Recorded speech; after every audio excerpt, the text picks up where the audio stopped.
नमो सिद्धाणं नमो आयर्याणं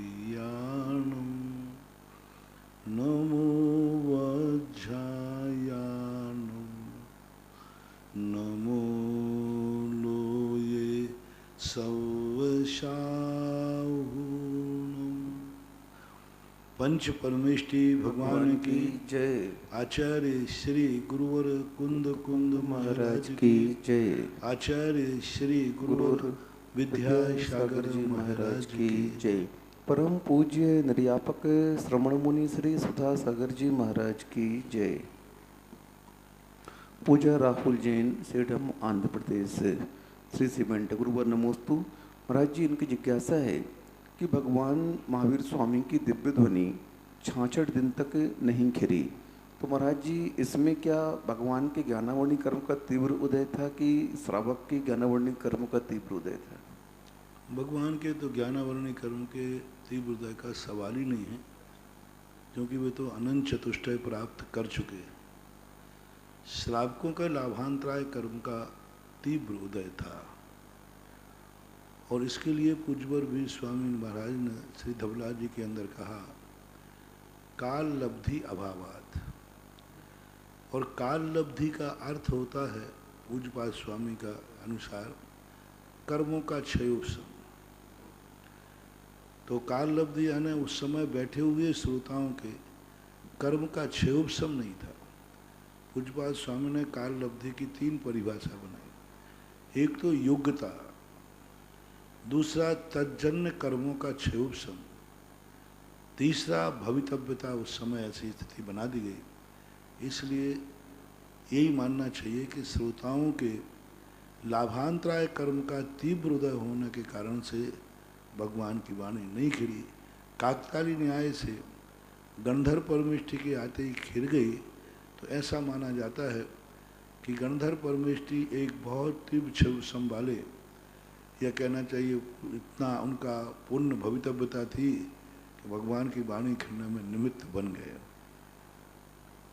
राजन जैन, मेरठ, गुरुवर नमोस्तु। महाराज जी कह रहे हैं कि पहले ज़माने में स्वयंवर हुआ करता था और उस स्वयंवर के माध्यम से कोई कुंडली मिलान नहीं होती थी और शादी सफल भी होती थी, और आजकल ये कुंडली मिला रहे हैं तो इसके कारण से शादियां भी सफल नहीं होती उतनी, और परेशानियां बहुत हो रही हैं, बच्चे बहुत दिन तक बैठे रहते हैं। तो ये कुंडली मिलान का प्रक्रिया महाराज जी कहाँ तक उचित है?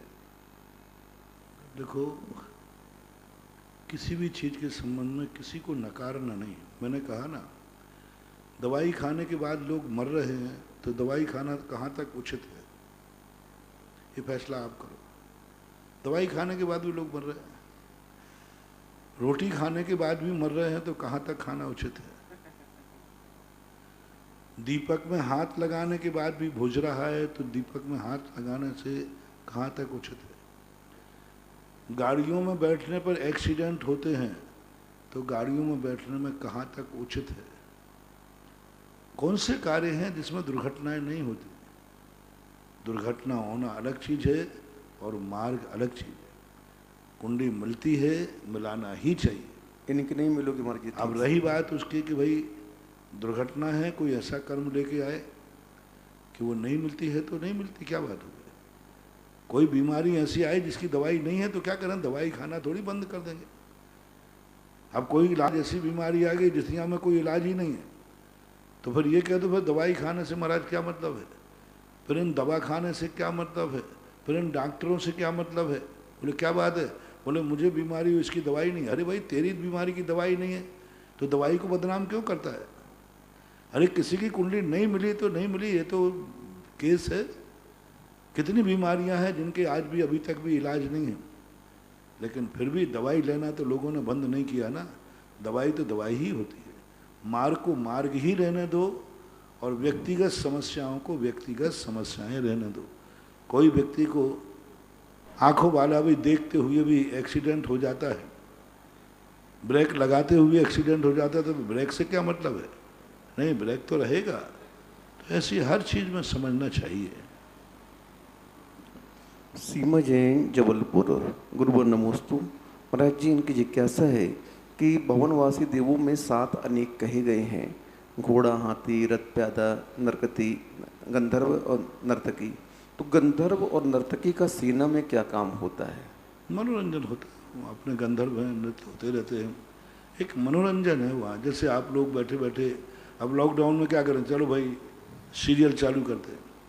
पहले लोग नाटक चालू कर लेते, छुट्टियाँ होती थी, चलो ये। तो इसी प्रकार मनोरंजन है। आप लोगों के शादी विवाह के अंदर क्यों नाचते हो, क्या मतलब है? जिसकी शादी होना है वो तो घोड़ी पे बैठा है, तुम लोग क्यों नाच रहे हो? एक मनोरंजन है, एक उत्साह है, देवताओं का मनोरंजन है इसमें। सुनीता जैन निमाच, गुरुवर नमोस्तु। महाराज जी ये पूछ रही हैं कि परंपरा और संस्कृति में क्या अंतर है? परंपरा और संस्कृति, संस्कृति और परंपरा अलग अलग चीज़ें हैं। परंपराएं वो कहलाती हैं जो परंपरा हमारे जीवन के लिए एक प्रकार का आगे बढ़ने के लिए कार्य करती है, उस पर हमें चलना पड़ता है। संस्कृति एक ऐसी ऐतिहासिक चीज़ बन जाती है जो कालांतर में सबके लिए कार्यकारी होती है, दूसरे लोग भी उससे शिक्षा लेते हैं। परंपरा उसी व्यक्ति के लिए है जो उस पर चलना चाहे। संस्कृति उन सबके लिए है जो नहीं चलना चाहें, वे भी प्रेरणा ले सकते हैं। वो कहते हैं कि ठीक है भाई, श्रमण संस्कृति ऐसी चीज़ है।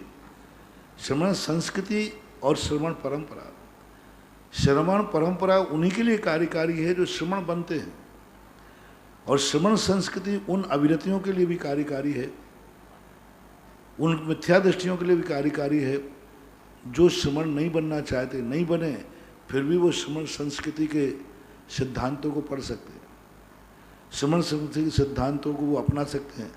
श्रमण संस्कृति सम्यक दर्शन प्राप्त करने के लिए कार्यकारी है, और परंपरा सम्यक दर्शन के बाद की जाती है। संस्कृति जो उन संस्कारों से दूर हैं, वे संस्कृति को अपना करके, और परंपरा संस्कृति के बाद शुरू होती है। परंपरा प्रैक्टिकल है, परंपरा जीवन में उतारने की बात है। संस्कृति को समझा जाता है और परंपरा में जिया जाता है। परंपरा हमारे जीवन के निकट है, हम उसको जीते हैं, अनुभव करते हैं, तद्रूप परिणति करते हैं, और संस्कृति को हम समझते हैं, वो ज्ञान का विषय है। वो मिथ्या दृष्टि उसी संस्कृति से प्रभावित होता है, और जब वो संस्कृति से प्रभावित हो जाता है तो परंपरा को स्वीकार करता है। शुभम जैन करेली, गुरुवर नमोस्तु। महाराज जी ये प्रश्न आदिका अकम्पमती माता जी ने रखा है। उन्होंने सभी के चरणों में नमोस्तु बारंबार कहा, और ये कह रहे हैं महाराज जी, पहले मच्छर काटता था तो कुछ डर नहीं था, अब एक बार मलेरिया हो गया तो मच्छर का डर बन गया, तो बुखार आता था चला जाता था, अब बुखार के नाम से डर बन गया, क्योंकि जंतु के सामने निकलते थे लेकिन डर नहीं था, लेकिन जब से महाराज को किसी जंतु ने काट दिया तो अब डर बन गया। तो महाराज जी इनका कहना ये है कि सम्यक दृष्टि 7 भयों से मुक्त हुआ करता है, तो भय संज्ञा की उदीर्णा में ये जो नूकर्म निमित्त बन रहे हैं, क्या ये हमारे सम्यक्त्व के घातक हैं? नहीं, सम्यक दृष्टि को भयों से रहित कहा। अलग अलग गुणस्थान के अलग भय। अविरत सम्यक दृष्टि को जो भय रहित कहा, वो क्रिया रूप में भय नहीं, श्रद्धा में। क्रिया में तो वो डरेगा, लेकिन श्रद्धा में वो अनुभव करेगा कि नहीं, मुझे कोई नहीं मार सकता। लेकिन क्रिया में मोहिनी कर्म के उदय होने से कहता है शरीर नहीं छूट जाए। मरने से नहीं डर रहा है, शरीर को छोड़ने से डर रहा है। वो मरने से नहीं डर रहा है, वियोग से डर रहा है। इसके बिना हमारा क्या होगा, इससे डर रहा है, मरने से नहीं डर रहा है। श्रद्धा उसकी मजबूत है, उसको मरण का भय नहीं है। उसका मोह कह रहा है कि इसके बिना मैं कैसे रहूँगा। उसको मरण का भय नहीं है, उसको ये भय नहीं है कि मेरा धन कोई छीन ले जाए, उसको ये डर नहीं है। ये डर है कि इस धन के बिना मेरी आजीविका कैसे चलेगी, यदि धन ये ले गया तो मेरा क्या होगा। उसको भय नहीं है, भय तो श्रद्धा में आ गया कि ना तो मुझे मरण का भय, सम्यक दृष्टि को मरण का भय नहीं होता। उसको भय लग रहा है ये शरीर छूट जाएगा तो फिर मैं क्या धर्म ध्यान करूँगा, ये पर्याय छूट जाएगी तो स्वर्गों में क्या होगा, ये परिवार मेरा छूट जाएगा तो मेरा, तो उसका जो मोहिनी कर्म है, वो मोहिनी कर्म जा करके उसको भय पैदा कर रहा है। जितने भय हैं यदि उनको घटाया जाए तो कोई भय, एहलोक भय वो जान रहा है, एहलोक का कोई भय नहीं है। लेकिन यह लोग का भय इसलिए कि ये चीज़ हमारे काम की है, चली जाए तो मैं क्या करूँगा, इस प्रकार से। और वो जो अभी मलेरिया से डर रहा है मच्छर काटने के बाद, वो मरने से नहीं डर रहा है, वो ये डर रहा है कि उसने मलेरिया में देख लिया सामायिक बिगड़ गई, ना तो सामायिक हुई, ना प्रतिक्रमण हुआ, ना आहार हुआ, ना भगवान के दर्शन कर पाए, सब कुछ खत्म हो गया। तो वो जो उसको हानि हुई है उस हानि से डर रहा है, ना कि वो मच्छर से डर रहा है, हानि से डर रहा है। यदि उसको कुछ नहीं होता तो मच्छर से नहीं डरता। तो अपन ये समझें कि वो मच्छर के काटने से डर रहा है, मच्छर की वेदना से डर रहा है, या उसके साइड इफेक्ट से डर रहा है। कोरोना से लोग नहीं डर रहे हैं, डर रहे हैं कि मौत से, कि भाई यदि मेरा जीवन खत्म हो जाएगा, इतना बढ़िया जीवन चल रहा है। तो हमें वहाँ देखना पड़ेगा कि वो मच्छर जो काट रहा है उसकी काटने की तुम्हें तकलीफ हो रही है, एक बात। दूसरी तकलीफ हो रही मलेरिया से, बुखार से। अब बुखार की वेदना तुमने सीख ली, वो वेदना से तुम बहुत दुखी हो, उस वेदना में तुम्हारा सब कुछ छूट गया। वेदना भय भी है, तो आप वेदना से नहीं डर रहे हो। सम्यक दृष्टि वेदना से भी नहीं डरता। सम्यक दृष्टि डरता है कि वेदना में मेरा सब कुछ छूट गया, प्रतिकोण छूट गया, सामायिक छूट गया, यहाँ तक कि बुद्धि भी काम नहीं कर रही, विभ्रम हो गई। उसका डर है, उसे वो सहन करने में तो मजबूत है, लेकिन अभी मेरा सब कुछ छूट जाएगा, ना तो मुझे नमोकार मंत्र भी याद नहीं रहेगा।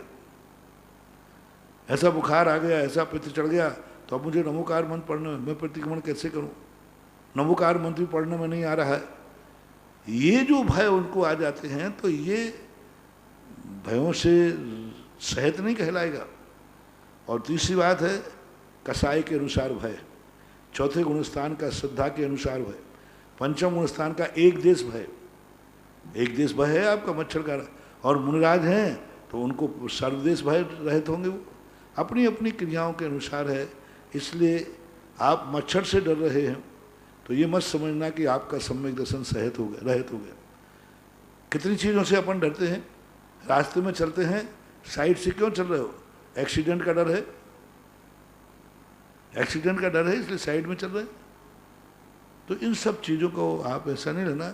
सत्य भय मुख को लोग समझ नहीं पा रहे कि सत्य भय, हाँ निश्चय नहीं, व्यवहार में लगाओ ना, श्रद्धा में है, उससे पूछो उस समय क्या तुम मर सकते हो, नहीं, आत्मा अजर अमर अविनाशी है। फिर ऐसा क्यों हो रहा है, मेरा ये वियोग हो जाएगा, शरीर वियोग से डर रहा है, वो आर्त ध्यान है उसका, आर्त ध्यान है, मरण का भय नहीं है। शरीर से मेरी आत्मा छूट जाएगी तो मैं क्या करूँगा, इतना बढ़िया स्थान है। तो आर्त ध्यान अलग चीज़ है और व्यवहार में भय अलग चीज़ है। तो यदि अपन सूक्ष्म दृष्टि से चिंतन करें तो ये सब भय, आहार को उठ रहा है, यदि आहार नहीं लूँगा तो मर जाऊँगा, तो मरने से नहीं डर रहा है। वो जान रहा है कि मरने के बाद यदि हमें केवल, यदि मैं आहार नहीं करूँ तो केवल ज्ञान हो जाएगा। अभी गारंटी ले रहा हूँ, मैं आज से बैठने को तैयार हूँ, महाराज जी भी कह रहे वो भी बैठ जाएंगे। तो मुझे मालूम है कि आहार नहीं कर तो मरूंगा, विक्षिप्त हो जाऊंगा। जो अभी कर रहा हूँ धर्म ध्यान, ये भी चला जाएगा, इसलिए डर लगता है। तो ये डर नहीं कहलाता, एक प्रकार की आर्त ध्यान के अंतर्गत आता है। संप्रदा जैन, नवी मुंबई। गुरुवर नमोस्तु। महाराज जी पूछ रहे हैं कि जैन धर्म भाव प्रधान है और हम महिलाएं भगवान का अभिषेक नहीं कर सकते हैं, तो अभिषेक के समय जिस प्रकार आप छत्र और चवर के भाव बनवाते हैं, तो वैसे अभिषेक के समय हम लोग कलश के भाव बना करके और वहाँ पर क्यों करते हो? अपनी पर्याय का जितना आपको अभाव में आपका धर्म ध्यान होगा, बहुत जल्दी पुरुष बनोगे। हमारे यहाँ तड़फन वस्तु को प्राप्त करा देती है। आपको जो भेदना हो रही कि अभिषेक नहीं करने मिलना है, क्यों अपन उस प्रकार के परिणाम करें? अपन यही करें ना, भगवान बस अब मुझे वह पर्याय चाहिए जिसमें मैं साक्षात करने को प्राप्त हो, और सामान्य भावनात्मक से कोई बाधा नहीं। ऐसा करना जरूरी नहीं है, अपन हाथ जोड़े खड़े रहो तो भी आपकी भावना तो आपको पुण्य तो लगता ही है। कृत कार्य अनुमोदना से करो ना। कृष्यत्व में बंदेज कर दिया तो कार्य से करो, कार्य से कर दिया तो अनुमोदना से करो। अनुमोदना की बात कर रहे हैं ना, अनुमोदना तो अनुमोदना में ये अभिव्यक्तिकरण क्यों?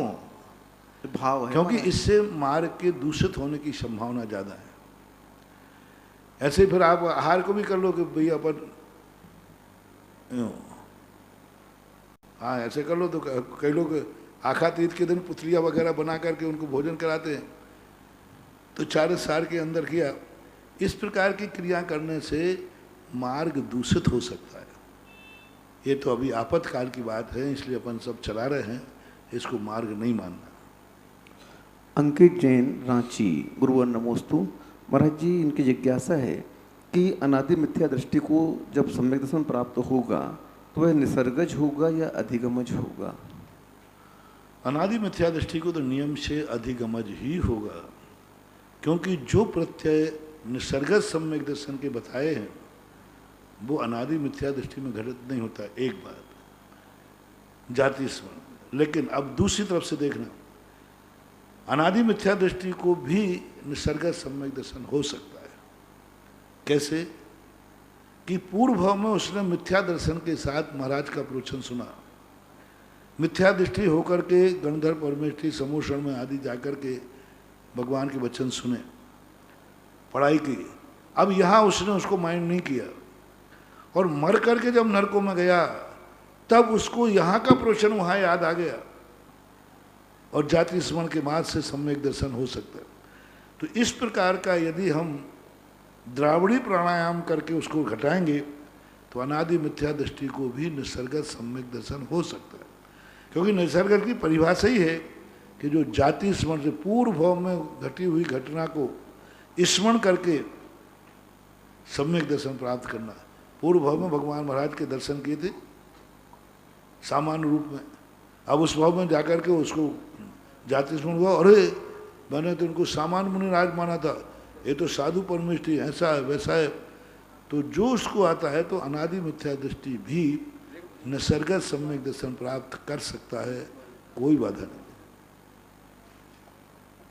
प्रवीण जैन, चमलेश्वर, जसू जी का खेड़ा। गुरुवर नमोस्तु। महाराज जी, ये पूछ रहे हैं कि अतीन्द्रिय सुख को प्राप्त करने के लिए, उसकी अनुभूति के लिए किस प्रकार की योग्यता प्रकट करनी चाहिए? अनुभूति, आत्मानुभूति के लिए। आत्मानुभूति के लिए तो एक ही बात है, जिस बिना नहीं जिन राज सीजे तू रुलो जग कीच में। इसके बिना कोई उपाय न था, न है, न रहेगा।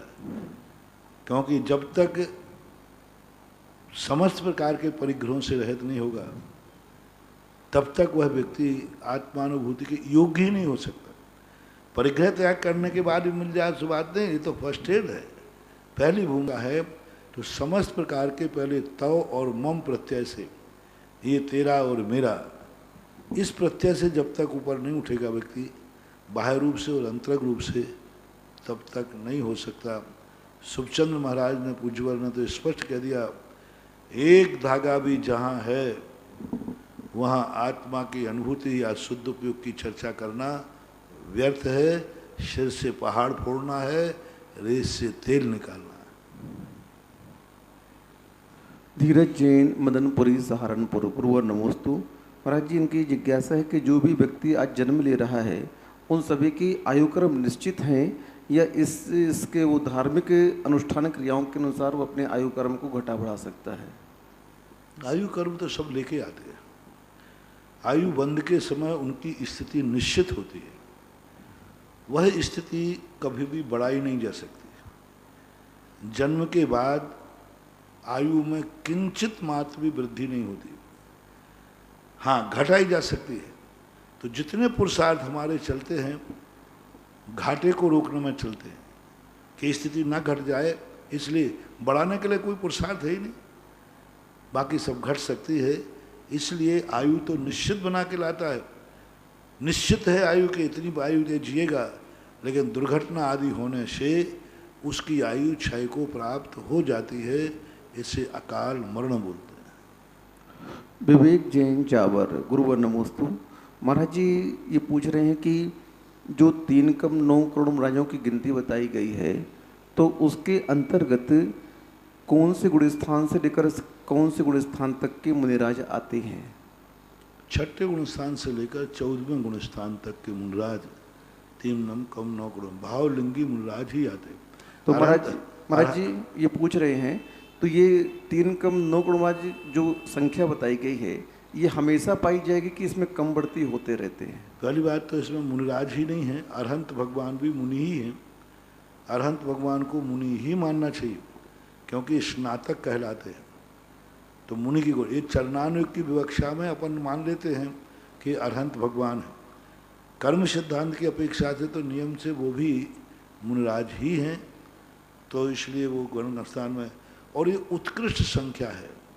सदा 3 कम 9 करोड़ मुनिराज रहते हैं नहीं, क्योंकि श्रेणी के मुनिराजों को भी 3 कम 9 करोड़ मिलाया है। और श्रेणी छपक श्रेणी का अंतराल काल 6 महीने का है। अधिकतम कोई 6 महीने तक कोई मुनिराज छपक श्रेणी पर नहीं जाए। और 3 कम 9 करोड़ में छपक मिले हुए उपसामक वर्ष पृथकत्व तक 8 वर्ष तक कोई उपसम श्रेणी न चढ़े, और उपसम श्रेणी के मुनिराज भी 3 कम 9 करोड़ में मिले हुए। तो इन सब के निर्णय करने पर ये होता है हाईएस्ट इतने हैं, हमेशा 3 कम 9 करोड़ मुनिराज रहे ऐसा नहीं। जैसे तीर्थंकरों के संबंध में अपन कहते हैं अधिकतम 170 सीटें हैं। एक साथ यदि पूरे 2.5 द्वीप में तीर्थंकर हों तो 170 हो सकते हैं। अजितनाथ भगवान के समय 170 सीटें थी हाउसफुल, सब विधेय क्षेत्र में, पूरे विधेय 160 विधेय क्षेत्र हैं। 5 भरत 5 ऐरावत हैं, वहाँ भी बराबर भगवान थे। लेकिन ये हाईएस्ट हैं, हमेशा पाए जाएं ऐसा कोई नियम नहीं। अभी वर्तमान में 20 तीर्थंकर हैं, 20 से कम तो नहीं रहेंगे। ऐसा कभी नहीं होगा कि 3 कम 9 करोड़ मुनिराज में मुनिराज ही ना रहें। नहीं, 6ठा 7वां और 13वें गुण स्थान में अनादि अनंत काल से सदा से मुनि रहे हैं और रहेंगे। ये 3 गुण स्थान कभी मुनियों की अपेक्षा खाली नहीं होते हैं, इसलिए मुनि तो हमेशा रहेंगे। 3 कम 9 करोड़ रहें ऐसा कोई नियम नहीं है। प्रबल जैन चरगवा, गुरुवर नमोस्तु। महाराज जी, इनकी जिज्ञासा है, हम शुद्धोपयोग तो अनुभूति नहीं कर सकते हैं, ये तो मुनिराज को ही हो सकता है, लेकिन शुद्धोपयोग की भावना श्रावक परिभाषा के अनुसार कर सकता है क्या? करना ही चाहिए।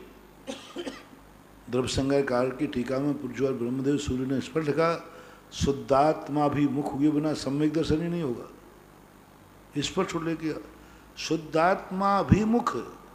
अभिमुख का अर्थ क्या है?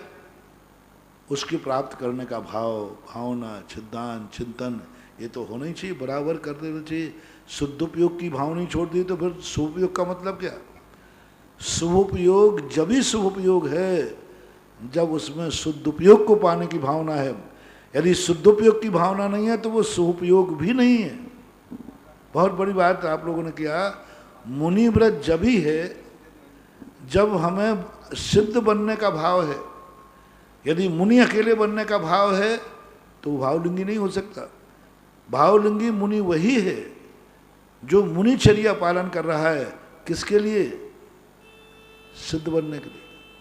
तुम्हारी पूजा जब ही सम्य दृष्टि की पूजा है, स्यों तेरे चरण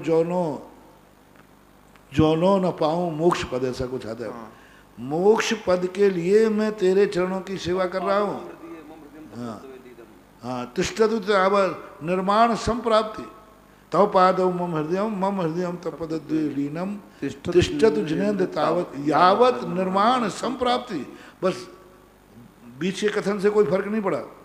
हे भगवान, तेरा हृदय मेरे चरण तेरे हृदय में, मेरे हृदय में रहे और मेरा हृदय आपके चरणों में रहे। यहाँ से कोई फर्क नहीं। सम्यक दृष्टि नहीं, ये तो मिथ्या दृष्टि भी कर लेता है। सबके हो जाता। अंत में पाया ना मोक्षपद जो लो, यानी मोक्षपद की भावना। इसलिए ये तो आप सब लोग सुन लें, जितने व्यवहाराभासी हैं,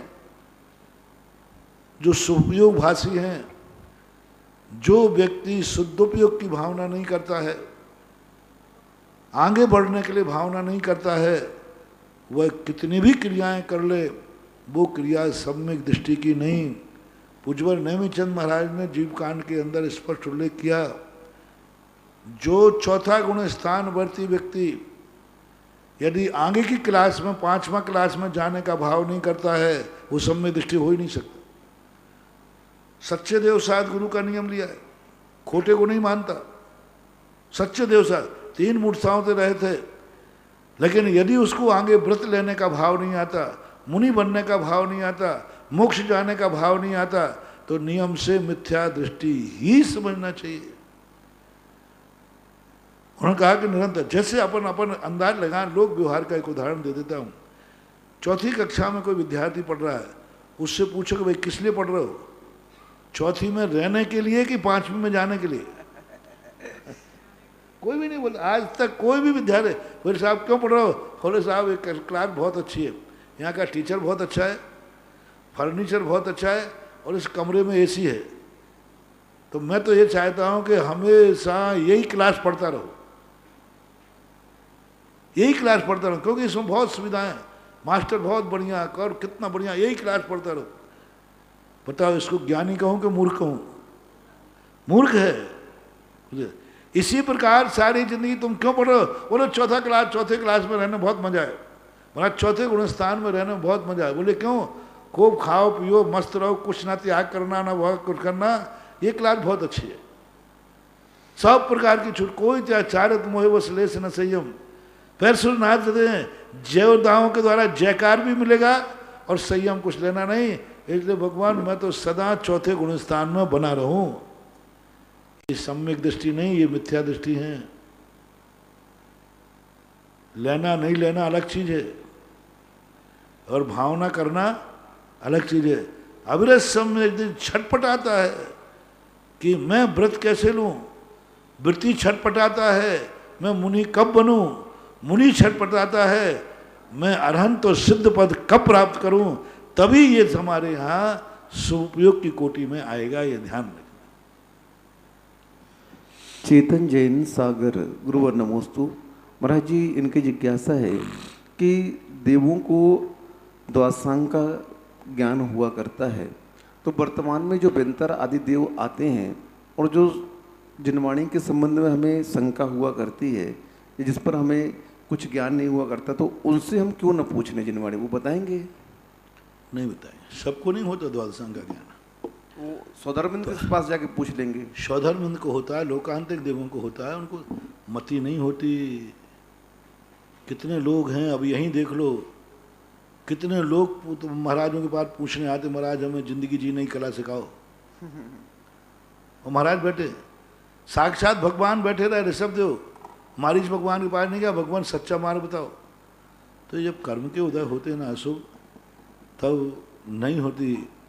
अच्छे लोगों को बुरे लोगों को जिनवाणी नहीं सुहाती। कर्म डसे तब जानियो जिनवाणी न सुहाए, के ऊँगे के लड़ मरे के उठ घर को जाए। हाँ, ऐसा रहता है।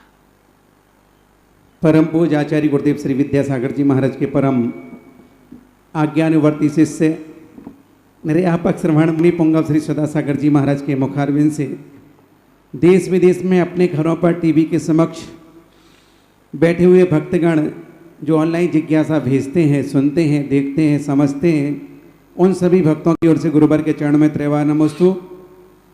एक भक्त ऐसा जिसने आज 3 जगह अलग अलग राशियों में दान दिया है। पहला तो बिजौलिया क्षेत्र में बड़े बाबा की विधि में स्वर्ण कलश हेतु, दूसरा असीमकालीन भक्तांबर वेदांत जो बिजौलिया में चल रहा उसके लिए, और तीसरा चांद खेड़ी के लिए असीमकालीन भक्तांबर।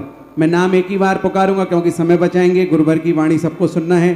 तो एक ही परिवार ने 3 जगह 11,000 रुपये की राशि, 51,000 रुपये की राशि और 51,000 रुपये की राशि।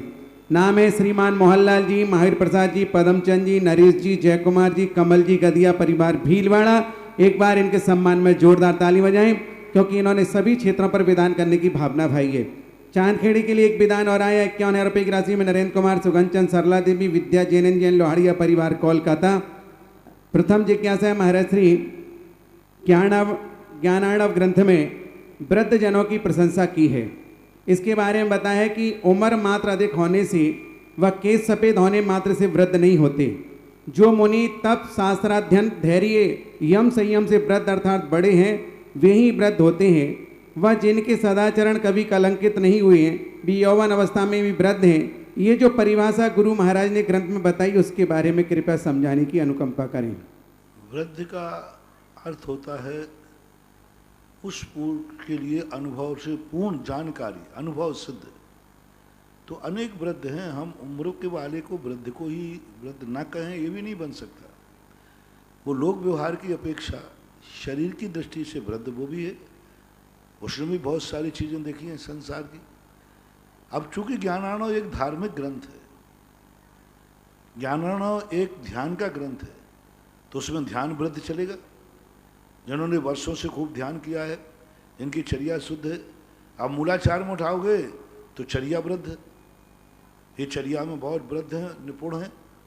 जब स्वाध्याय की दृष्टि से ज्ञान वृद्ध, ये ज्ञान में निपुण है। अब उसमें उम्र का तकाजा नहीं है, वहाँ ज्ञान ही देखा जाएगा कि ज्ञान में पारंगत हैं।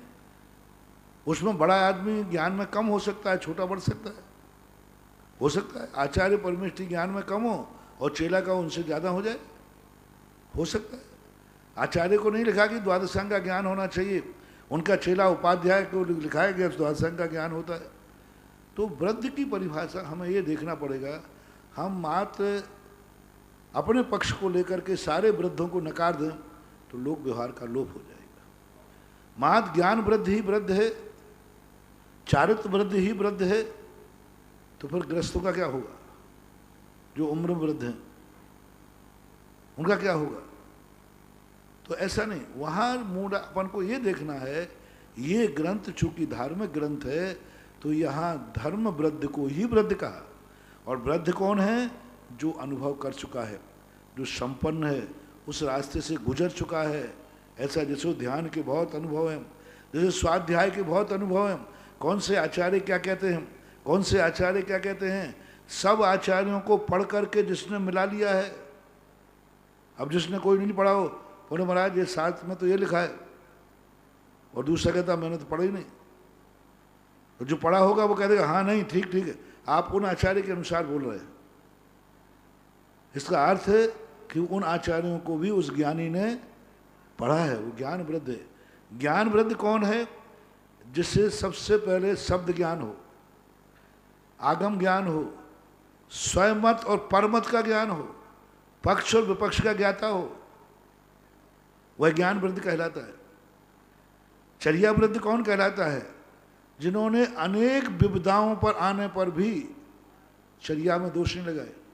अनेक विपदाएं आई, महान से महान संकट आए, मानसिक क्लेश आए, वाचनिक आए, कायिक आए, शरीर के आए, सब कुछ संसार के सारे, लेकिन अपनी चर्या में कभी दोष नहीं लगाया। वे चर्या वृद्ध है, चर्या वृद्ध है। जो स्वाध्याय में कैसी परिस्थिति हो, अभीक्षण ज्ञानोपयोग ये करा। तो ये आपका कहना, आपकी भाषा में बताऊं, डिक्टेंशन। जिसको जिस क्रिया में डिक्टेंशन मिला है वो उसी क्रिया में वृद्ध है, ऐसा मान। अब वयोवृद्ध भी तो आया कि नहीं आया?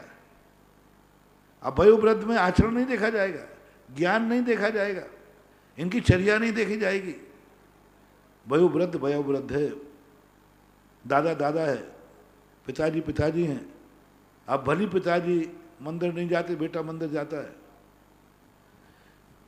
बाप रात में खाता है, बेटा नहीं खाता। बाप गुटखा तम्बाकू खाता है, बेटा नहीं खाता। बाप बिना मंदिर अभी सबके करता है, तो अब क्या करें? किसको किसका बाप बना दूं? वयोवृद्ध में उम्र देखी जाएगी, मोक्ष मार्ग में आचरण देखा जाएगा। अगली जिज्ञासा है वैभव काला सूरत। नमोस्तु गुरुवर। महाराज श्री, मेरी जिज्ञासा है कि तीर्थंकर भगवान के चालीसा में आता है कि पंचाश्चर्य देवों ने किया, तो पंचाश्चर्य क्या है? कृपया जिज्ञासा का समाधान करें। पंच आश्चर्य के संबंध में, आहार के संबंध में तीर्थंकरों का कुछ विशिष्ट मुनिराज दाता के पुण्य से कुछ विशेष दाता होते हैं, उनके दान की महिमा के कारण से पंच आश्चर्य होते हैं। पांच आश्चर्य में रत्न वृष्टि आती है, पुष्प वृष्टि आती है, मंद मंद पवन आती है, मंद मंद सुगंधित जल आता है, और जयकार ध्वनि आती है। ये पांच होते हैं, उनमें बाजे नहीं हैं, बाजे बाजे जयकार ध्वनि है। तो ये पांच शास्त्र होते हैं।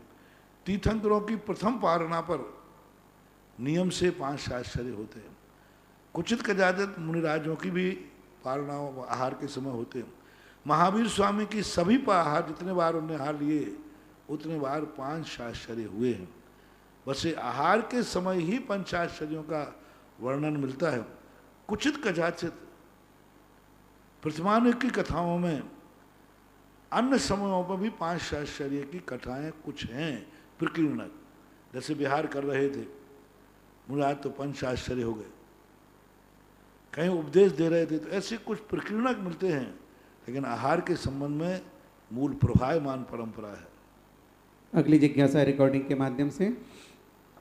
परम पूज्य निर्यापक श्रमण गुरुवर्य श्री सुधा सागर जी महाराज के चरणों में सुरेंद्र भारती परिवार का त्रिवार नमोस्तु। परम पूज्य मुनिश्री, वर्तमान में जहाँ धर्म के नाम पर अनेक कुरीतियाँ और कुप्रथाएँ, कुदेवों की पूजा आदि प्रचलित है, वहीं बहुत सारे लोग भारतीय कानून की दुहाई देकर ऐसा कहने लगे हैं कि कानून में इस बात की इजाज़त है कि व्यक्ति अपनी सुविधानुसार किसी की भी पूजा अर्चना कर सकता है, जबकि जैन धर्म में पूजा किसकी होनी चाहिए यह स्पष्ट है। आर्ष परंपरा में सच्चे देव, सच्चे शास्त्र और सच्चे गुरु की पूजा ही इष्ट मानी गई है। तो ऐसे में आज खतरा है कि कहीं लोकतंत्र या बहुमत के नाम पर हम अपने मनमाने धर्म की ओर ना बढ़ जाएं। ऐसे में समाज को प्रबोधित करने की आवश्यकता है कि वे आर्ष परंपरा को सही मायने में समझें और तदनुरूप कार्य करें। कृपया आपके मार्गदर्शन की अपेक्षा है। एक व्यक्तिगत धर्म होता है, जिससे व्यक्तिगत धर्म को जैन दर्शन धर्म की कोटि नहीं मानता, अनुभव को प्रमाण नहीं माना गया। और एक होता है वस्तु स्वभाव रूप धर्म। जैन धर्म कहता है जो स्वभाव रूप धर्म हमारे तीर्थंकर आदियों ने कहा है वही वास्तविक धर्म है। बाकी के धर्म के मनमाने रूप से कोई अपना धर्म चलाता है तो हम व्यक्ति को तो नहीं रोक सकते, लेकिन मैं खुद तो रुक सकता हूं ना। 2 बातें ध्यान रखना। 3 व्यक्ति दुनिया में हैं, मैंने अभी 2 दिन पहले प्रवचन भी दिया था। एक व्यक्ति वह है जो वक्ता को मानता ही नहीं है, उनको उपदेश नहीं देना, लेकिन वक्ता उनको नहीं कह रहा है, अपने भक्तों को तो हम बताएंगे कि सही क्या है गलत क्या है। इसलिए मैं बार बार प्रश्नों में बोल देता हूं। कई लोग कहते हैं महाराज जी आपने ऐसा बोला ऐसा। मैंने किसको बोला? मैंने अपने भक्तों को बोला है। एक बाप अपने बेटे को थप्पड़ मार सकता है, गाली दे सकता है, तो तुमने थप्पड़ क्यों मारा? किसको मारा? बेटे को मारा। बेटे को थप्पड़ मारा है, बेटे को थप्पड़ मारने का अधिकार है हमारा। हम अपने भक्तों को कर रहे हैं। अब पड़ोसी कहता तुमने मारा क्यों? अरे भाई किसको मारा? तुम्हें तो नहीं मारा। तुम्हें मारा हो तो FIR लिखाओ, तुम्हें मारा हो तो कराओ। मैंने तो अपने बेटे को मारा है। हम जो उपदेश देते हैं, इसलिए मैं बार बार कहता हूं मेरा उपदेश वही सुने जिस पे मेरी श्रद्धा हो, मेरे प्रति श्रद्धा हो, मेरे वचनों में सत्यता हो। मैं कभी किसी को दुश्मन को बताता नहीं हूं, दुश्मन को उपदेश देता नहीं हूं, भक्तों को उपदेश देता है। भगवान ने उन्हीं को उपदेश दिया जो समोषण के अंदर आए थे, समोषण के बाहर कभी आवाज नहीं जाने दी। समोषण में जो आए यानी भक्त आए, उन्हीं को उपदेश दिया। और भक्तों के लिए उपदेश है। जिनकी श्रद्धा ही नहीं है, इनको है ही नहीं, हमने उनको, लेकिन भक्त को हम कह सकते हैं कि सच्चा धर्म क्या है। उसमें जो मेरे भक्त नहीं है उनको बुरा मानने को, तुम्हारे लिए मैंने उपदेश ही नहीं दिया, तुम्हारे लिए मैंने कोई कच कहा ही नहीं। मैं तो अपने भक्तों को कह रहा हूं कि भाई मार क्या है। और जहां वीतरागता खंडित होती हो वो व्यक्तिगत मार्ग हो सकता है, जैन धर्म नहीं हो सकता। 2 चीजें सबसे बड़ा ध्यान रखना। जैन दर्शन में वीतरागता और अहिंसा, इन दोनों की सुरक्षा होना चाहिए। सब क्रियाएं मान्य हैं, सब कुछ मान्य है। किसकी पूजा करना, तुम्हें जिसकी पूजा करना उसकी करो, जिसकी आराधना करना उसकी करो। बस वीतरागता और अहिंसा, ये 2 चीजें खंडित नहीं होना चाहिए। कितनी बड़ी पंक्तियां कहीं, जिसने राग देश कामादिक जीते सब जग, जान लिया सब जीवों को मोक्ष मार्ग का निष्प्रय हो उपदेश दिया। आगे क्या किया, बुद्ध वीर जिन हरिहर ब्रह्मा, या उसको स्वाधीन कहो, भक्ति भाव से प्रेरित हो या चित्त उसी में। क्या कह दिया, हमें बुद्ध से कोई घृणा थोड़ी, बुद्ध नाम रखो तो रखो, हरिहर रखो तो रखो, ब्रह्मा विष्णु रखो तो रखो, महावीर रखो, हनुमान रखो, राम करो, जो कुछ भी रखना। जैन दर्शन नाम के पीछे कभी नहीं पड़ता, नाम से में कोई मतलब नहीं। शर्त है जिसने राग देश कामादिक विकार जीत लिए हैं, राग देश कामादिक जीते सब जग जान लिया, सब जीवों को। कितनी बड़ी बात, ये जैन दर्शन लाक्षणिक दर्शन है, जैन दर्शन व्यक्तिगत लाक्षणिक दर्शन है। वीतरागता और अहिंसा जहां भी पलती होगी वहां मस्तक झुकाओ, वहां उसकी आराधना करो, वही सच्चा मार्ग है, वही सनातन प्रभायमान मार्ग है, सनातन प्रभाव। और जहां वीतरागता और अहिंसा खंडित होती हो वो जैन मार्ग नहीं हो सकता। व्यक्तिगत मार्ग पे हम आक्षेप कर नहीं सकते। मारीच ने अपना व्यक्तिगत मार्ग चलाया, कौन रोक सके? ऋषभदेव भी नहीं रोक पाए। ऋषभदेव ने कहा जैन मार्ग तो ये है, मारीच कहता मेरा मार्ग ये है, तो ऋषभदेव कहते तेरा मार्ग है, मैं कहां मना कर रहा हूं। मारीच के लिए ईश्वर का, मारीच ने कहा नहीं मेरा मार्ग ये है, तो ऋषभदेव ने कहा तेरा मार्ग है, तू संभाल। जैन मार्ग तो ये है, जैन मार्ग तो वीतरागी है, अहिंसक है। अब व्यक्तिगत रूप से अपना एक जैन दर्शन ना तो कोई मत है, जैन दर्शन कोई मत नहीं है। मत किसे बोलते हैं? चार बहुमत, जनमत, जहां चार लोग एक हो गए वो दो दो पांच भी सब सही है। बस जहां एक था बहुमत चाहिए, चाहे बहुमत गलत का हो चाहे सही का हो। तो जैन दर्शन मत नहीं है कि चार लोगों को इकट्ठे करो, भीड़ इकट्ठी करो और कहो हमारा मत बहुमत है, वोटें डाल लो किसका है। ये कोई पार्लियामेंट नहीं कि वोटें डलवा ली जाए, वोटें डाल लो किसका मत है। जैन दर्शन मत नहीं है, जैन दर्शन संप्रदाय नहीं है। संप्रदाय का अर्थ होता है जहां एक विचार के लोग मिलकर के एक कोई नई निर्णय का नया रास्ता निकालते हैं। जैन दर्शन पंथ भी नहीं है। पंथ का अर्थ होता है, हमने तो यही सुना है, हमारे बाप तो यही मानते थे, हमारी तो परंपरा यही है, तो सही क्या है, सही गलत से मुझे कोई मतलब नहीं है। हमारे यहाँ तो बिल्ली की पूजा होती थी तो होगी, हमारे यहाँ तो मुर्गा कटता था तो कटेगा, हमारे यहाँ तो शराब चढ़ती थी तो चढ़ेगी, हमारे यहाँ तो ये होता था तो भाई इसमें सत्य था। देखो मैंने पहले कह दिया, मैं सत्य असत्य पे नहीं जाता हूँ, ये तो हमारी परंपरा है, हमारे यहाँ ये होता है, शादी होगी तो यह होगा, जैसे आप लोग शादी विवाह में करते हैं ना, ऐसे ही तो ये परंपराएं हैं, ये परंपराएं व्यक्तिगत होती हैं। लेकिन सनातन प्रभायमान धर्म जो है वह परंपराओं से बहुत ऊपर है, जो भगवान के द्वारा कथित होता है, भगवान की परंपरा से प्रभावित होता है। और सबसे बड़ी चीज है वह परंपरा भी मान्य है जो वीतरागता और अहिंसा को खंडित ना करे। कहीं हमने एक पढ़ा था एक श्लोक कि वे लौकिक मान्यताएं भी मान्य हैं जिससे वीतरागता और अहिंसा खंडित ना हो, मुझे कोई लेना देना नहीं। इसलिए मार्ग तो वही है, आप तो पग मनुल्लंघ, आप तो पग हो अनुल्लंघ हो, और है आप तो पग मनुल्लंघ दृष्टेष्ट विरोधकम, प्रत्यक्ष और परोक्ष से कोई विरोध नहीं आना चाहिए। ना तो प्रत्यक्ष से विरोध है और ना परोक्ष से विरोध है, और आपके द्वारा कथित है अनुल्लंघ है, उसको कोई उल्लंघन नहीं कर सकता। ऐसा जो पूज्यवर समंतभद्र महाराज ने कहा है वही वास्तविक धर्म है। बस इसमें तो एक ही बात का मैं कहूँगा, आजकल दुनिया को समझाने का समय नहीं है, क्योंकि दुनिया में नाना प्रकार के विचार, नाना प्रकार के आचार, सब प्रकार, सब लोगों ने अपनी अपनी ढपली, अपना अपना राज्य बना रखा है, सब लोगों ने अपना रास्ता तय कर रखा है, सब लोग आगे अपने आप, और कोई छोड़ने को तैयार नहीं। प्रमेय रत्नवालाकार कहते हैं संप्रदाय में आमोह कभी टूटता नहीं। अपन तो एक ही जानते हैं, जो जैसा कर रहा है उसको वैसा करने दो।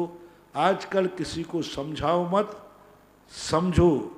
और जो अपने पास समझने आ रहा है, जैसे मैंने कहा, महावीर स्वामी किसी के दरवाजे समझाने नहीं गए, उनके समोषण में जो आया तो समझाया। तो जो अपने भक्त हैं, जो समझना चाहते हैं, उनको समझाना चाहिए। इसलिए मैं तो हमेशा कह देता हूँ, भाई मैं जब बोल रहा हूँ, चाहे लाइव में सुने चाहे कहीं सुने, मैं अपने भक्तों के लिए उपदेश दे रहा हूँ। जिनको मेरे ऊपर भक्तों में उपदेश नहीं है, वे क्या पढ़ के सुने ही नहीं, मुझे बड़ी खुशी होगी। क्योंकि मेरी जो कमाई है, जैसे बाप अपने बेटे को देता है, मैं भी अपने भक्तों को ही अपनी कमाई देना चाहता। बाप कोई पड़ोसी को अपनी संपत्ति नहीं देता, अपने भक्तों को। इसलिए अपना प्रवचन तो भक्तों के लिए है, जो हमारे लिए मानते हैं, हमारी बात को सत्य मानते हैं, उनको विश्वास है कि मेरा गुरु जो कहेगा वह हमारे हित में होगा। इसलिए जब मैं आपको सुनाई नहीं रहा हूं तो क्यों सुनते हो? रही बात टीवी, हाँ आपके घर में जाऊं, आपको माइक लगाऊं, अरे भाई आप खोलो ही मत, आप माइक मत, आप जितने बजे से जितने बजे प्रवचन आते हैं उतने बजे बंद कर दो टीवी, दूसरा चैनल देख लो, दूसरे टीवी देख लो, बहुत सारे चैनल है। हाँ ऐसा हो बोलो महाराज जी वो तो चैनल बंद हो ही नहीं सकता, ऐसा है क्या? नहीं महाराज करूं क्या, आप बोलोगे तो वो तो माइक तो लगाइए, नहीं बटन है उसमें, आपको नहीं सुनना है बटन कर दीजिए। सब लोग, वो फोन में एक नंबर लॉक होता है, एक नंबर लॉक होता है, जिसका नंबर आएगा तो तुम्हारे फोन में घंटी बजे, और वो नाम ही नहीं आएगा सर, अनलॉक। तो मेरे दुश्मनों से मेरा कहना है कि मेरे प्रवचन अनलॉक कर दो, लॉक कर दो, लॉक कर दो, लॉक कर दीजिए। जब प्रवचन चलेगा टीवी चालू ही नहीं होगा। लेकिन मेरे भक्तों से मुझे वंचित मत करो, मेरे भक्त जो हैं वो सुना। और वस्तुतः प्रवचन उन्हीं को दिया जाता है जो विद्रोही हो, उनके लिए नहीं, जो अनुग्रह चाहते हैं, अनुग्रह चाहते हैं, जो चाहते हैं कि मुझे उपदेश दो, मुझे समझाओ, तो वो चाहते हैं। हमने एक बार गोष्ठी की, गोष्ठी में मैंने कहा भाई देखो वे लोग न आवे, सभी लोगों को जैन सबको बुलाया था, वो न आवे जिनको कोई यहाँ लिखा हो बुरा तो बुरा लगे, समझने की बातें हैं। हर व्यक्ति अपने अपने विचार रखने के लिए स्वतंत्र होता है, अपने अपने। कई लोग मेरे से कहते हैं, जब प्रश्न किया है नाग साहब ने, कई लोग कहते हैं महाराज जी आप अपनी बात कहते हैं, लेकिन बाद में जब कोई विरोध करते हैं, व्हाट्सएप भेजते हैं, आज तक आपने उसका खंडन क्यों नहीं किया? मैंने इसलिए नहीं किया क्योंकि मैंने उनको सुना ही नहीं था, उन्होंने सुन लिया, उनकी गलती है। मैं क्यों उनको जवाब दूं? मैंने हाँ उनको सुनाया होता तो मुझे बुरा लगता है कि भाई तुम मेरा खंडन क्यों कर रहे हो। मैंने उनको सुना ही नहीं था, उन्होंने सुन लिया, यही लड़की, मैंने तो अपने भक्तों को सुनाया था। इसलिए मैं कभी किसी का कभी भी इतना विरोध होता है मैं किसी का प्रतिकार, क्योंकि मैंने उनको सुनाया ही नहीं था। और जिन्होंने सुनाया था वे तो आनंद में, वे तो खुश है, वे तो कहते महाराज जी मेरा तो कल्याण हो गया, मुझे तो मार्ग मिल गया, मेरा तो जीवन धन हो गया। अब रही बात दूसरे की, तो भाई वो तो बात आपका, तो इसलिए मार्ग को मार्ग ही रहने दें। यदि किसी व्यक्ति को ये मार्ग पसंद नहीं है तो उनकी बातें मत सुनो, उनके पास मत जाओ, उनसे मत बोलो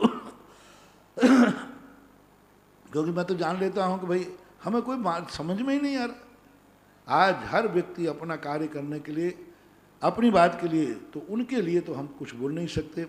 बाकी धर्म तो जो है परंपरा से आया हुआ वीतराग और अहिंसा धर्म ही धर्म है। बाकी जो संसार है, लोक व्यवहार है, तो लोक व्यवहार में जो परंपराएं चलती हैं उन परंपराओं को ना तो ज़्यादा छेड़ना चाहिए और ना ही किसी को बुरा लगना चाहिए। अगली छेड़ना भी नहीं चाहिए और किसी को बुरा नहीं, क्योंकि लोक परंपराएं हैं, लोक व्यवहार हैं। मूल भान खंडित नहीं होना चाहिए। वीतरागता और अहिंसा खंडित ना हो। वीतरागता और अहिंसा खंडित होने लग जाए तो फिर बात अलग है, वहां तो फिर ठीक है। अगली जिज्ञासा पुनः रिकॉर्डिंग के माध्यम से। निर्यापक मुनिराज को नमोस्तु। महाराज श्री, जब विग्रह गति में जीव जाता है उस समय पर्याप्तक का तो प्रश्न ही नहीं। अपर्याप्तक की भी एक परिभाषा ये बताई गई कि पर्याप्त करने, पर्याप्तियाँ शुरू करने की स्थिति तो हो, पर वो शुरू या तो न कर पाए या अधूरी हो। पर ऐसी स्थिति वहाँ तो बनती नहीं है विग्रह गति में। तो क्या विग्रह गति में ये कह, निर्यापक मुनिराज को नमोस्तु। महाराज श्री, जब विग्रह गति में जीव जाता है उस समय पर्याप्तक का तो प्रश्न ही नहीं। अपर्याप्तक की भी एक परिभाषा ये बताई गई कि पर्याप्त करने, पर्याप्तियाँ शुरू करने की स्थिति तो हो, पर वो शुरू या तो न कर पाए या अधूरी हो। पर ऐसी स्थिति वहाँ तो बनती नहीं है विग्रह गति में। तो क्या विग्रह गति में ये कहना सही है कि न वो पर्याप्तक होता है न अपर्याप्तक? कृपया शंका का बिल्कुल समाधान। सही है। विग्रह गति में जीव ना तो पर्याप्तक है और ना अपर्याप्तक है, लेकिन पर्याप्तक भी है, अपर्याप्तक भी है, क्योंकि नाम कर्म का उदय वहाँ है। क्योंकि यहीं से मरने के बाद उसके नाम कर्म का उदय ये पर्याप्तकों में जन्म लेगा या अपर्याप्तकों में जन्म लेगा। तो नाम कर्म का उदय तो है वहाँ पर, लेकिन वो पर्याप्तक अपर्याप्तक का अर्थ होता है नौ कर वर्णाएं ग्रहण करना, चाहे पर्याप्तक हो चाहे अपर्याप्तक। तो वो रचनाएं तो नहीं करेगा, लेकिन नाम तो एक, और ये प्रतिपक्षी प्रकृतियां हैं, दो में से एक का ही उदय होगा। ऐसा एक भी जीव विग्रह गति में नहीं होता जिसके पर्याप्तक अपर्याप्तक में से कोई एक का उदय न हो, अन्यथा वो जाएगा कैसे, कहाँ जाएगा? तो कोई जीव का पर्याप्तक नाम कर्म का उदय है, कोई जीव का अपर्याप्तक नाम कर्म का उदय है। ये तो हुआ नाम कर्म। अब पर्याप्तक और अपर्याप्तक नाम कर्म का कार्य, पर्याप्तियां जब वहाँ पहले समय में जन्म लेता है, चाहे पर्याप्तक वाला हो चाहे, तुरंत नौ कर वर्णाओं को ग्रहण करता है, जिसे हम आहार वर्णा कहते हैं। और नौ कर वर्णाओं को ग्रहण करके वो सबसे पहले शरीर, आहार आदि इन सब के लिए नौ कर्म ग्रहण करता है। तो अपर्याप्तक वो कहलाता है जिसने पर्याप्तियां तो शुरू कर दी, जो जितनी पर्याप्तियां लेके आया है, कोई 4 पर्याप्ति, कोई 2 पर्याप्ति, कोई पूरी 6 पर्याप्ति लेकर, मान लो असंगी है तो उसके मना पर्याप्ति नहीं है, 2 इंद्रिय से नीचे है तो वचन पर्याप्ति नहीं है। तो जो जितनी पर्याप्तियां लेके आया है, कम पर्याप्तियां लेने वाले का नाम अपर्याप्तक नहीं है। अपर्याप्तक 6 पर्याप्ति वाले वह भी होता है, 4 वाला भी होता है, सब होते। तो वहाँ पर जाकर के वो अपने यानी पर्याप्तियाँ शुरू तो कर देगा जितनी वो लेके आया है, जितना नाम कर्म लेके आया है, लेकिन एक भी पूरी नहीं करेगा और उसका आयु काल खत्म हो जाएगा। उसको अपर्याप्तक बोलते हैं। पर्याप्तक वो कहलाता है जो पर्याप्तियाँ एक साथ शुरू करेगा, क्रम से पूरी करने के लिए संकल्पबद्ध होता है, करेगा ही करेगा वो पूरी। यदि अकाल मरण नहीं हुआ, निर्वृत्ति पर्याप्तक के पहले पर्याप्तक भी मर सकता है, कोई घात लग जाए तो मर सकता है, लेकिन निर्वृत्ति पर्याप्तक यदि वो हो गया, यानी शरीर पर्याप्ति उसने पूरी कर ली, फिर वो पर्याप्ति करके ही मरता है। तो इस प्रकार से विग्रह गति में नाम कर्म की अपेक्षा से दोनों पर्याप्तक अपर्याप्तक हो सकते हैं, लेकिन पर्याप्तियाँ की शुरुआत करने के लिए जिसे अपर्याप्तक कहते हैं, विग्रह गति को अपर्याप्तक भी नहीं कहेंगे, पर्याप्तक भी नहीं कहेंगे, ये तो नाम लगे। पर्याप्तक अपर्याप्तक संज्ञा मिलती है जब वहाँ पहुँचने के बाद, लेकिन विग्रह गति में नाम कर्म का उदय नहीं है, सो भी बात नहीं है। अगली जिज्ञासा पुनः रिकॉर्डिंग के माध्यम से। अब बोलो। नमोस्तु महाराज जी, नक्सियाबाद से सुभाष जैन। मेरी ये जिज्ञासा है कि अत्याचार और अनाचार में क्या फर्क है और दोनों में से कौन बड़ा है? अत्याचार जो है वो किसी व्रत को, तीनों प्रकार का अत्याचार होता। मन से, कोई व्यक्ति मन से दोष लगा देता है, काय से वचन से नहीं लगता। कोई वचन से दोष लगाता है, मन से काय से नहीं लगता। कई अतिचार काय से लगते हैं, मन से नहीं है। नहीं देख पाया तो जीभ पैर से कुचल गया, लेकिन उसको मारने का भाव नहीं था, भाव नहीं था मारने का, लेकिन चूक हो गई, मर गया जीव। तो ये काय से अतिचार कहलाता है। अतिचार में व्यक्ति अपनी गलती को स्वीकार करता है। अतिचार जब ही है जब वो एक, पहली बात तो एक देश हो, एक देश में भी सापेक्ष हो। सापेक्ष का अर्थ मजबूरी में हुआ, प्रमाद से हुआ, लाभ से हुआ, तो सापेक्ष होता है। और अनाचार के दो प्रकार होते हैं। एक अनाचार वह होता है कि पूर्णतः व्रत को उसने भंग कर दिया, पूर्णतः भंग कर दिया।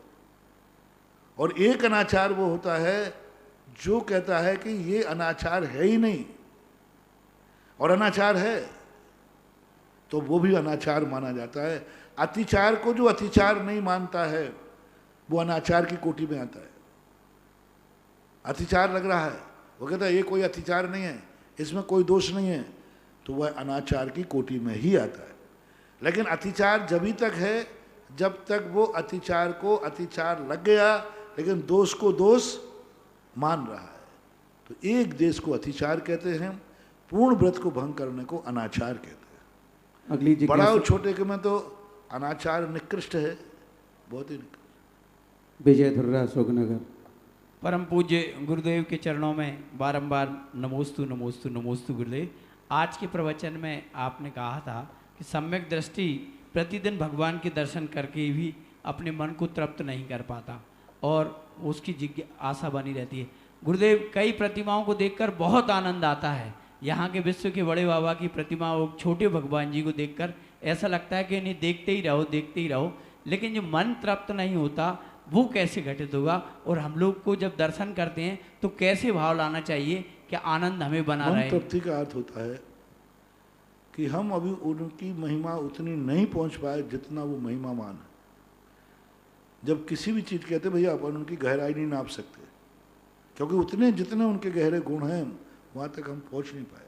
अतृप्ति का अर्थ होता है भगवान में जितने गुण हैं, जितनी महिमा है, उसको मैं सोच ही नहीं पा रहा, विचार ही नहीं कर पा रहा हूँ। तो उन तक पहुँचने के लिए जो परिणाम आकुलित होता है वह विशुद्ध परिणाम कहलाता है, और वही कहलाता है कि हम पूर्ण तृप्त नहीं हो पाए। इसके जानने करने के लिए प्रक्रिया यही है कि हम भगवान की महिमा समझें, और जो चीज़ हमें प्राप्त करने के लिए होती है वो महिमा अपने आप आ जाती है। तुम्हारी दृष्टि में धन प्राप्त करना है तो तुम कितने आइटम सोचते हो, कितनी मेहनत सोचते हो, कितने टेंशन करते हो कि भाई मुझे धन प्राप्त करना है, अब उसके लिए सब कुछ। इसलिए जैन दर्शन ने कहा भगवान के प्रति जब भी भक्ति जागेगी जब पहले तुम्हें भगवान बनने का मन है कि नहीं। धनी बनने का मन है तो वो धन कमाने के लिए अनेक उपाय करेगा, कष्ट भी उठाएगा, गालियां भी सुनेगा, मान अपमान करेगा, संकट रिस्क भी लेगा, धन कमाने का है। इसी प्रकार जब भगवान बनने का भाव हो जाता है तो फिर हमारी रुचि मोक्ष मार्ग के प्रति, संकट आते आने दो। मुनिराजों में इतने संकट करने सहन करने की क्षमता नहीं है, लेकिन सहन कर लेते क्यों?